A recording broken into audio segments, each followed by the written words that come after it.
What if I told you that walking away from a condo deal in Canada doesn't just cost you your deposit? Developers are dragging buyers into court.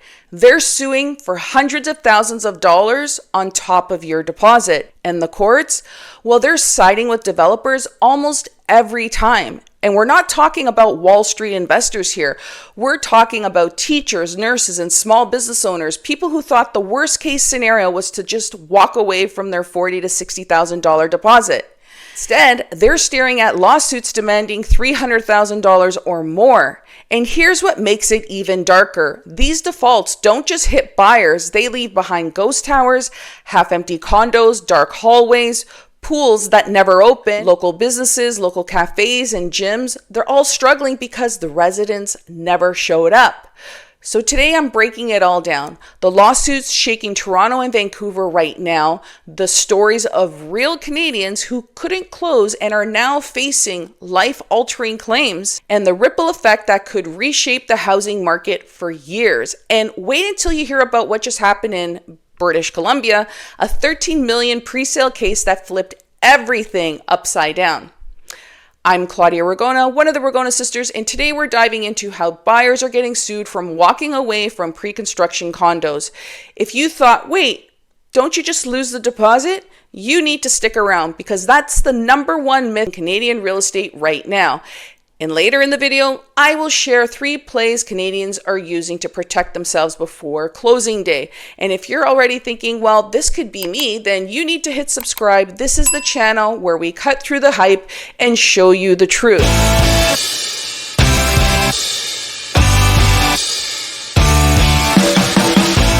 So to understand these lawsuits, we need to rewind. So between 2017 and 2021, pre-construction condos looked like a golden ticket.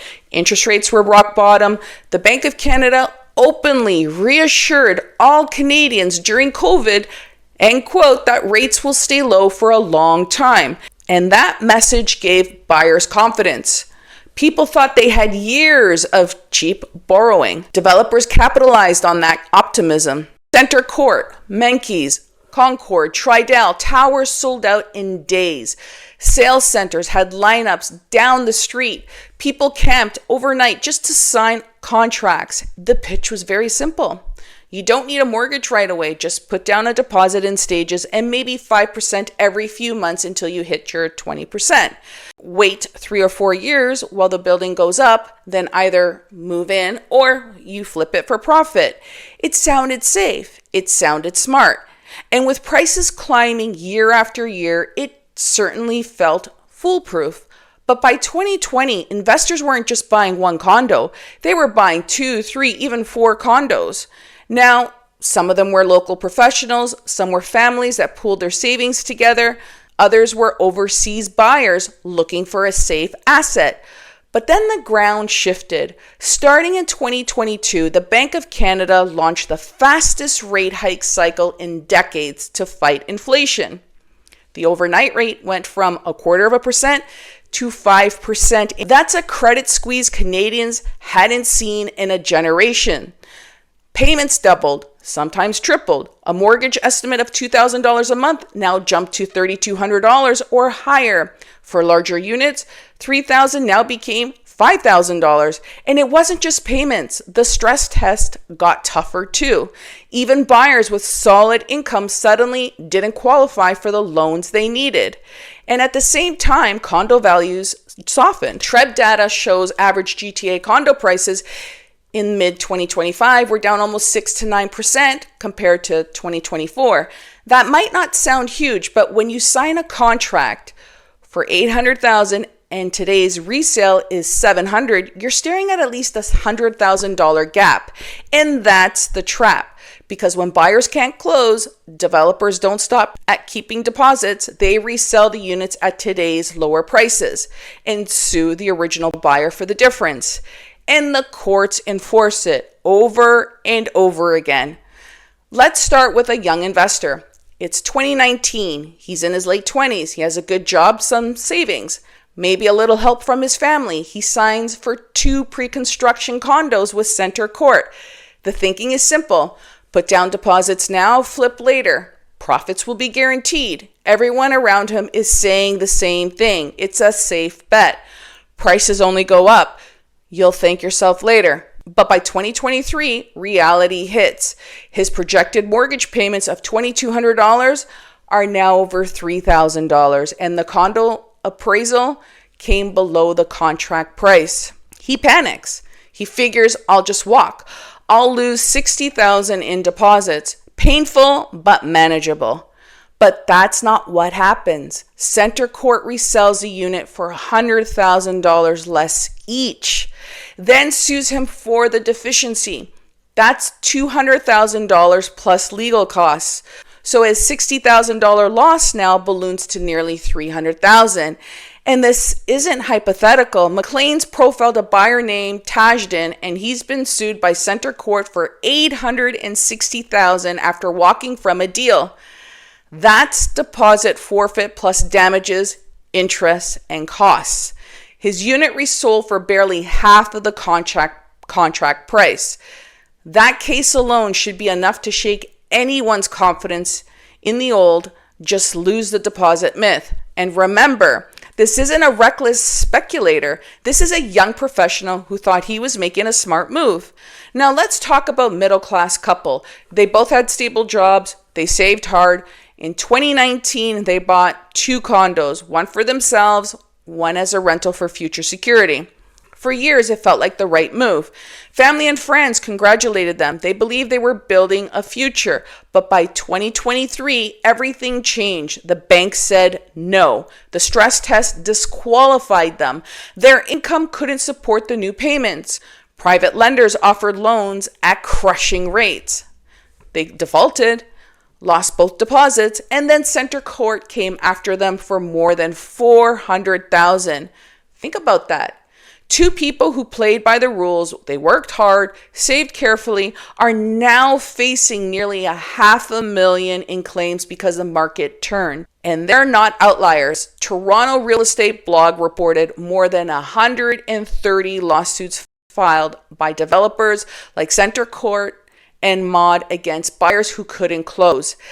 Dozens of these cases involve ordinary couples and families. The system does not care if you're an investor or a first-time buyer.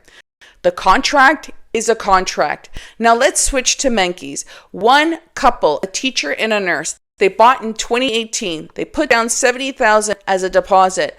They plan to move in and start a family, but by 2023, their projected $2,000 mortgage was now closer to $3,800. They couldn't qualify. They obviously defaulted, lost their deposit, but Menkes resold the unit at a $250,000 loss. Now the couple is being sued for the difference. Another buyer, a small business owner, bought 2 pre-construction units as his retirement plan. The market shifted. He couldn't close. Menkes sued him for nearly $500,000. These aren't billionaires. They're everyday Canadians who believe the sales pitch. But the contracts don't care. And the courts don't care either. Developers have every legal right to recover losses, and the judges are reinforcing those rights.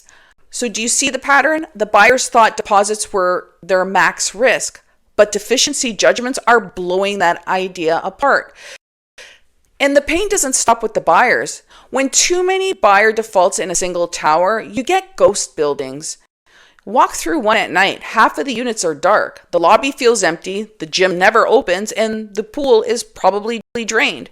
Residents who did not close feel like they're living in an abandoned skyscraper. And the local businesses notice too, especially the ones at the base of these units that were depending on these residents to move in. So it's a ripple effect. Cafes that expected hundreds of morning customers don't survive. Daycare centers and corner shops can't make the numbers work. Even Uber drivers feel it when fewer people live in those towers. And this isn't just Toronto. In Vancouver, Brivia's Curve project has already landed in court over pre-sale defaults. It's the same story. Units are not closing, builders suing for damages. What could have been a vibrant new neighborhood instead turned into a stalled community. So what does this all mean? Well, first, deposits are not the ceiling. So if you default, developers can resell and sue you for the shortfall. Second, the system is tilted. Banks, developers, and government, they all get paid. But individual buyers carry all the risk. Third, this is spreading across the country. Lawyers estimate hundreds of condo lawsuits are active in Ontario right now. And BC just delivered a wake-up call. A group of buyers won a $13 million lawsuit in a pre-sale dispute. But in August, the BC Court of Appeal overturned it. They dismissed their claim completely. That ruling sent shockwaves through the industry. It showed that courts will enforce these contracts strictly. There's no sympathy, no technical loopholes. If you signed, you are bound. So what do you actually do if you're closing in 60 to 90 days away and the numbers don't work? Play number one, triage early. Don't wait until the last week. Get a realistic appraisal now. Run your ratios with today's mortgage rates. And if you need an extension or an assignment, approach the builder early with the real math in hand. Showing numbers builds credibility. Play two, explore structured ways to close. Some builders quietly offer vendor take-back loans or bridge financing to avoid defaults. It's not very common, but it happens. If you can close, even temporarily, you can then resell the unit on your own terms. Yes, you might still lose money, but losing $50,000 on a quick resale is far better than facing a $300,000 lawsuit. Play three. If default is unavoidable, document everything. Keep records of your assignment attempts. Even if you end up in court, mitigation matters. Judges want to see you act reasonably. That paper trail could save you tens of thousands. And none of these options are painless, but they're about choosing the smaller wound. Even if you end up in court, mitigation matters. Judges want to, because in this market, walking away without a plan can destroy you.